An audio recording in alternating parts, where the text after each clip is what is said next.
ABC Wednesday. Y'all complain all day. We want books. We want paper towels in the classroom. Bet you want raises too. I'm still waiting on the paper towels. Abbott Elementary returns with the new season. We asked the district for more after-school programs. They gave us $50 for class pets instead. Critics cheer. Abbott Elementary continues to be one of the funniest and most beloved shows on TV. What y'all doing out there? Taking bribes. Proud of y'all. Abbott Elementary. Season premiere Wednesday, 9:30, 8:30 Central on ABC and stream on Hulu. My name is Lorne Michaels. I'm the producer of Saturday Night. The whole night? Yeah, the whole night. Based on the insane true story of the first time Saturday Night went live. You ordered a llama? Yeah, we all decided it was much funnier than a donkey. Saturday Night, rated R, now playing exclusively in theaters. Hello, and welcome back to 3D Printing Basics. This is episode number 27. And in this episode, we are going to first and foremost be announcing the giveaway winner for the Sovol 3D printer that I'm giving away. And then we are going to talk about how to stay in the 3D printing space and how to stay involved even if you don't have a 3D printer of your own. So first, let's get in with the giveaway. And before we actually announce the winner, I just wanted to say thank you to every single person that's listened to this episode or listened to my podcast, everybody that has left me a 5-star review. I really appreciate the support from every single one of you. I know I haven't been as consistent as I would like to be. These last few months, I've been really trying to get back on and making podcasts regularly. And I think I'm finally set up to the point where I'm going to be able to do that. But thank you, everybody, for your support along the whole entire way. I would not have been able to get this far without you. And I definitely wouldn't have thought that after just 27 episodes, we would already be at 100 5-star reviews and be doing as well as we are. And that's thanks to you guys. So I appreciate every single one of you. And without further ado, let's announce the winner. So I have this random name chooser here. I took everybody that filled out the form and just clicked randomize. And the winner is Matt B. I'm not going to say his full name, but I have his email. I'm going to be emailing you. So Matt B, congratulations. You have won a new printer. I will be emailing you shortly regarding information and how to get it.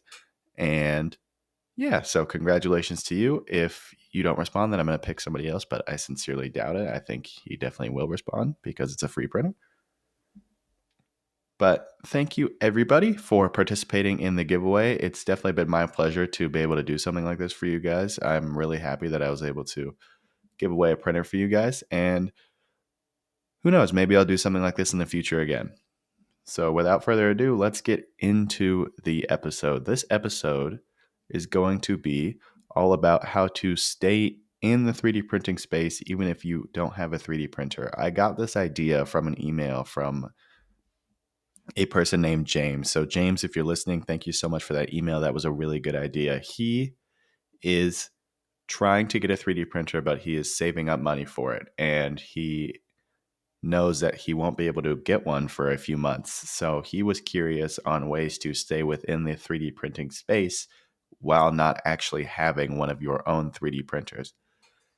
And that's a really good question, something that I didn't really think about because I've just always had them.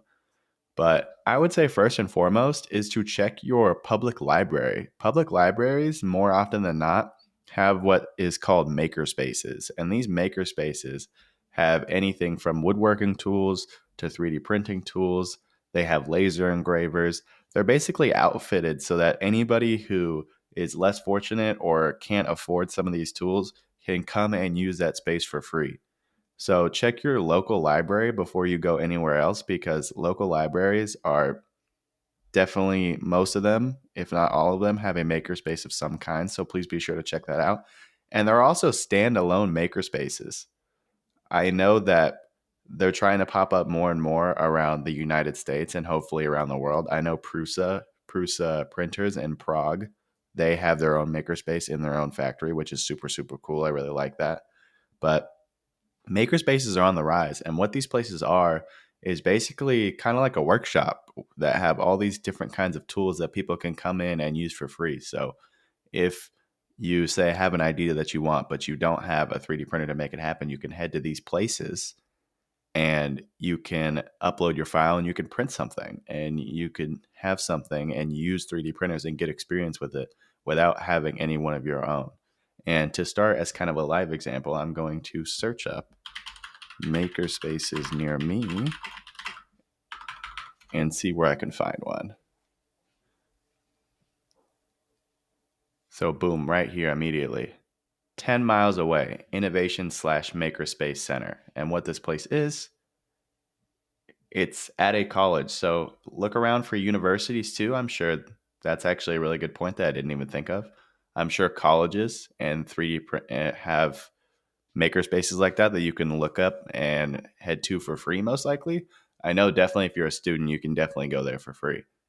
But just because it's associated with a college doesn't mean you need to be a student to go there. So that's a really good thing to also look for on top of public libraries and makerspaces, is look for colleges as well, because chances are that colleges will have that equipment anyway. And so if they're offering use of it to the outside, to the public, then that's even better, which is really, really cool. And I really like to see that.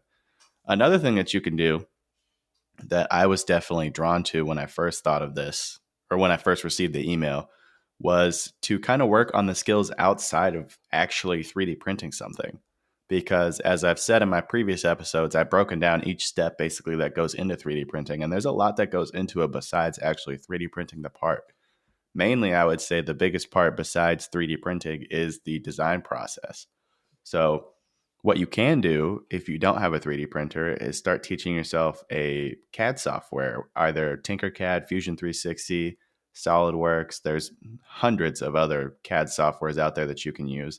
I just know that those are the 3 that I have made an episode about. So if I was somebody who wanted to get in the 3D printing space and I had a plan to get a 3D printer in a few months, I would get the free version of Fusion 360 and just start designing parts there. Just start designing them, saving them.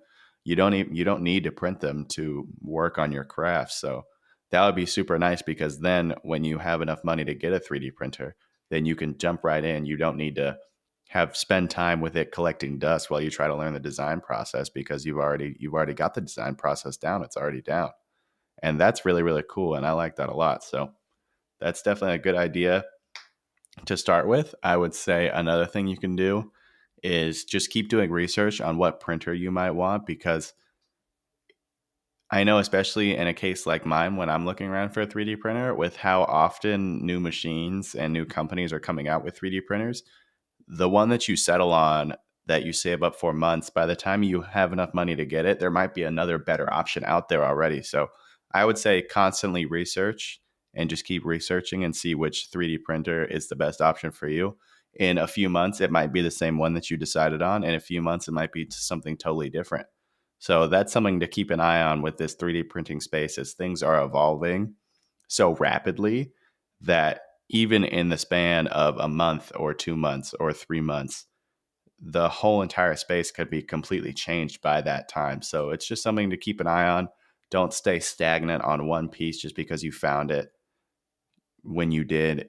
Things are always changing. So make sure you keep an eye on that, and you're constantly refreshing your research and you're constantly updating your choices.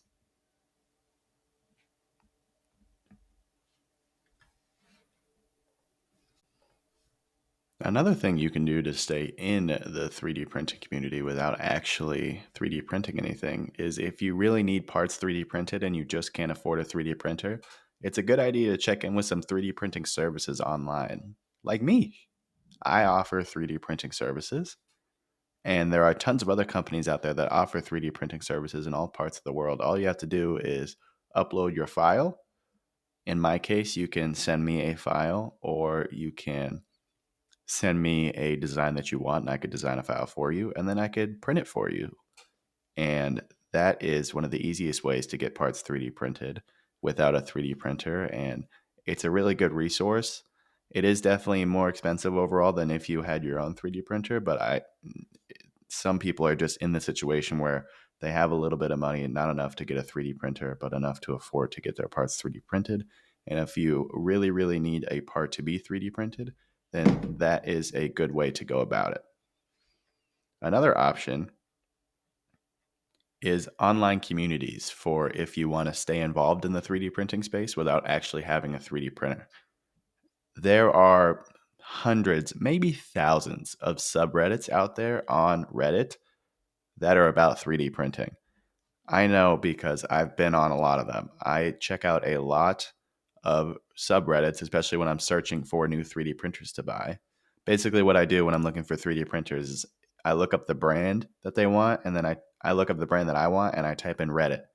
And there's guaranteed to be a subreddit there specifically based on that brand who have good input. They have personal input that they have on how they feel about the printer, good things, bad things, and pretty much everything that I'm looking for when I'm looking to buy one. So you can definitely get on Reddit. There's a lot of subreddits there that can help you out.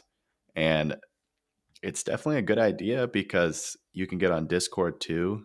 I just remembered Discord. You can get on Discord and Reddit. Those are pretty much the two main ones when it comes to the 3D printing space.